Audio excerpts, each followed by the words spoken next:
তোতা পাখিটি একটি নারকেল গাছে বাসা তৈরি করেছিল। কয়েকদিন পর সেখানে কিছু ডিম পাড়ল এবং ডিম থেকে ছোট বাচ্চা জন্ম নিল। তোতা পাখিটি তার বাচ্চাদের প্রচুর শস্য খাওয়াতো এবং প্রচুর পরিমাণে নারকেল জল দিত। সে তার বাচ্চাদের নিয়ে খুব খুশি ছিল। কিন্তু একদিন একটি কালো সাপ গাছে উঠে। তোতা পাখিটি সাহায্যের জন্য জোরে জোরে চিৎকার করে। অনেক পাখি সাপটিকে তাড়াতে আসে। তোতা পাখির শব্দ শুনে একটি ঈগল তৎক্ষণাৎ আকাশ থেকে নেমে আসে।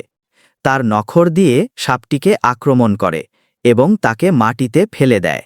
কিন্তু তোতা পাখিটি কাঁদতে শুরু করে। তবুও কেউ লাইক, সাবস্ক্রাইব করেনি।